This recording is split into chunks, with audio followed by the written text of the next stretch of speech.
rejoindre sur Radio J dans quelques instants. L'invité de Christophe Barbier. Ce matin, c'est le président du Consistoire central de France, Élie Corchia, qui sera avec nous. Mais d'abord, un peu d'humour et d'humeur avec Nicolas Rafale. Bonjour. Ça va? Vous avez passé un bon week-end? Écoutez, ça va et vous? Vous avez pris un peu de temps pour réarmer démographiquement le pays? Non! C'est horrible. Non, en plus. Mais quelle oisiveté, Ilana, franchement. Fini la bamboche, faites des mioches. Vous pourriez quand même participer à la grandeur de la France. Hein, j'ai fait ma part du travail là, non? Oui, mais bon, un enfant, c'est qu'est-ce que c'est de nos jours.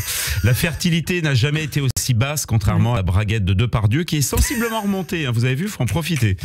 Cette société est rendue aussi frigide qu'une route départementale verglacée du Nord-Pas-de-Calais, avec 2 cm à peine de neige.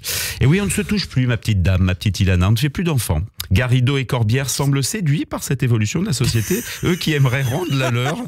C'est ça le drame de cette société, l'effondrement du tactile, permettez que je vous touche un peu, la disparition du suggestif. Nous, l'uniforme, on l'aime enlever. J'avais envie de démarrer de manière un peu lascive ce matin. Bien sûr, je vois ça. Allez, c'est parti. Je suis excité, c'est lundi, c'est normal, Blue Monday.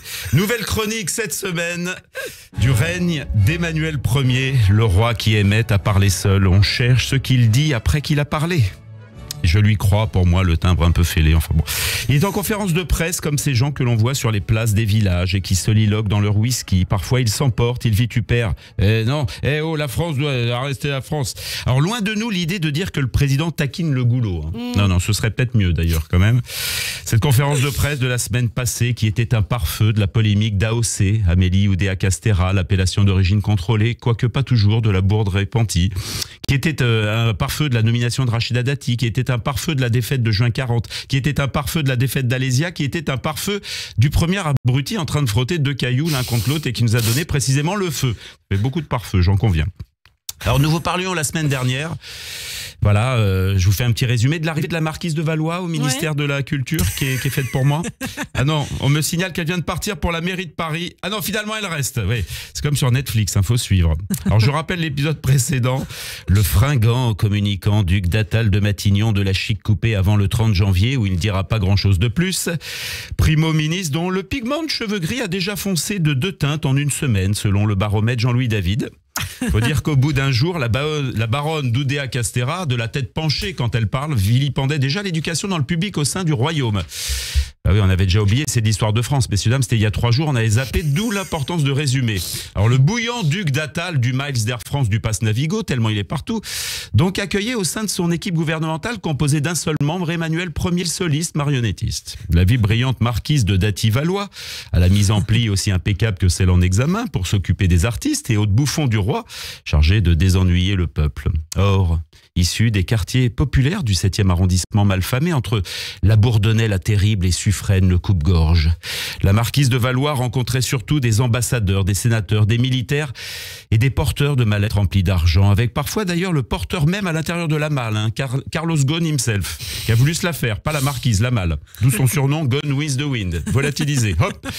Mais oui, il n'est pas rare dans le 7 de voir la ville plèbe populacière et infamante descendre au monop avec 900 000 €. Vous avez vu le prix du tarama avec l'inflation? Chez Pétrosian, avenue de la Tour Maubourg, le caviar, il va venir en Vélib. Mais des artistes dans le 7, que nenni, diantre, fichtre, morbleu. Mais que diable allait-elle faire dans cette galère? Ah, Shakespeare. Eh oui, vous eûtes dit à la marquise que cette phrase eût été de l'homme de Stratford-upon-Avon, pour frimer un peu, qu'elle vous eût cru. Car oui, en effet, la marquise de Dati... Ah, on nous signale qu'elle vient de repartir à la mairie... Ah non, la marquise de Dati à la culture, c'est incongru. Aussi invraisemblable que Michel Houellebecq a un défilé Chanel, que Mahmoud Abbas a un concert de Patrick Bruel, ou que Christophe Barbier écrivant un livre avec Cyril Hanouna. Bref, passons sur cet épisode qui n'honore pas la carrière de l'animateur Bolloré-Fil. Bref, quand le duc d'Atal de Varennes, de je m'exprimerai pas avant le 30, dit à la marquise: vous allez vous occuper de la culture, vous irez tous les soirs dans des salles remplies avec un public de connaisseurs. Elle dit, j'organise le Bourget, Sarko se représente, Hidalgo s'en va. Non, vous irez au théâtre, à l'opéra. Elle dit, mon Dieu, quelle horreur. Vous allez aller au contact des artistes, des professionnels du spectacle, des troubadours, des chroniqueurs radio. Mon Dieu, ils doivent sentir mauvais. Vous irez au César, au Molière. Mocky? Oui, c'est ça, Mocky, Jean-Pierre Mocky, le cinéaste. Non, je sens qu'on va se marrer.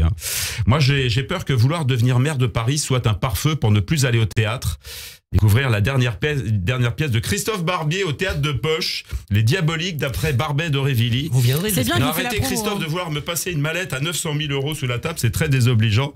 Je suis incorruptible. La semaine prochaine, eh bien pour changer, je vous parlerai peut-être de Rachida Dati qui vit dans le futur. Mais moi, pour paraphraser Finkielkraut, je dirais la nostalgie, c'était mieux avant. Eh bien, merci beaucoup Nicolas Rafal. On vous retrouve la semaine prochaine et tout de suite l'invité de Christophe Barbier, celui que je vois plus que mes propres parents, Élie Korchia, président du Consistoire central de France. Les grands débats.